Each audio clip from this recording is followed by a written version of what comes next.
is an overview of World War II and the outbreak of war and U.S. policy in the first 2 years of the war. The trigger for World War II was Adolf Hitler, Germany's invasion of Poland in September of 1939. He had a non-aggression pact with Joseph Stalin, who was dictator of the Soviet Union. Soviet Union invaded from the east, and Germany invaded from the west, and each divided up Poland. The Baltic nations were also invaded at the beginning of World War II.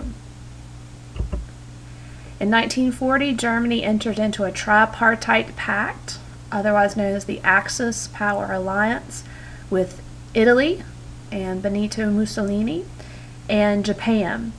They each had a new world order in mind, and they agreed to work for mutual cooperation in achieving their wartime goals. During the first 2 years of the war, Germany overran France. As you see here, here's Hitler's picture in front of the Eiffel Tower. And then he, of course, also will turn on Joseph Stalin and also invade the Soviet Union. All that you see in red is the extent of Adolf Hitler and the Axis Power Alliance's control over Europe. In the first 2 years of the war, this is called the Blitzkrieg period of lightning war, as he was gaining land. One of the first losses that Adolf Hitler experienced was in the Battle of Britain. This is primarily an air campaign where Hitler was trying to take over Great Britain.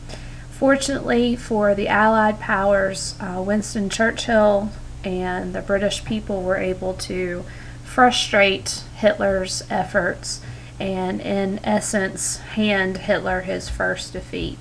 So as we saw here, the British Isles remain free. Of course, the United States, as you can see in this cartoon, is all too happy to be isolationist at this point.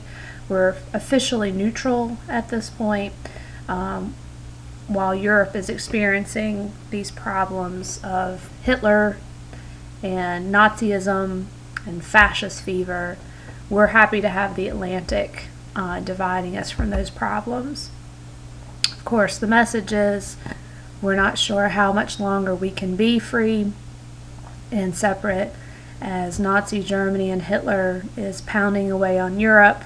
Here's the latest tree, England.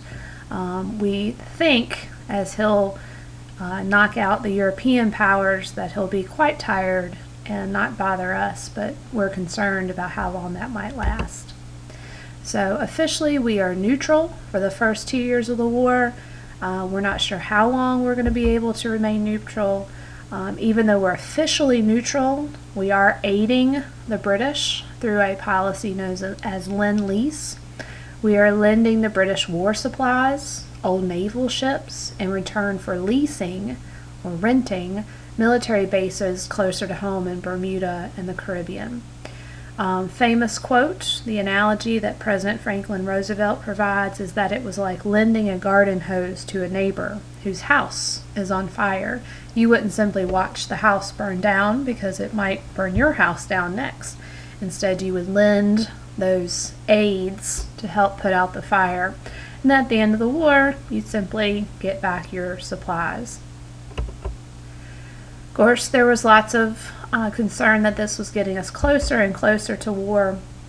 We had a peacetime draft issued to prepare to raise an army, the personnel for the war. FDR said that our economy needed to start producing things for the war effort. FDR says we will be the great arsenal of democracy. We will provide the war supplies to help maintain freedom.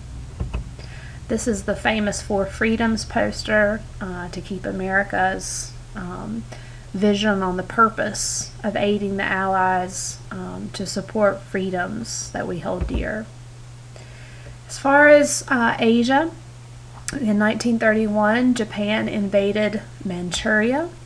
The United States refused to recognize these conquests and imposed an embargo, or stopped trading exports on oil and steel, to try to slow down Japan's imperial conquest of Asia. This, of course, caused tensions to rise. The Navy Department sent out a warning for a possible Japanese attack in the Philippines or Guam.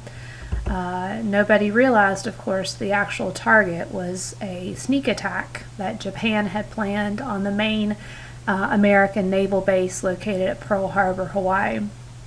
In the early morning hours of December 7th, 1941, Japan carried out an air attack on the American naval base located at Pearl Harbor. Japan destroyed much of the American Pacific Fleet, killed several thousand Americans, and it was upon this that FDR asked for a declaration of war to be issued by Congress. FDR says December 7th, 1941 would be a date which would live in infamy. And of course, once we declared war on Japan, Japan has the Allied alliance with Germany and Italy. So we officially enter World War II in a couple of theaters, both in Pacific and in Europe. And we'll talk more about the war as we go on to the next film.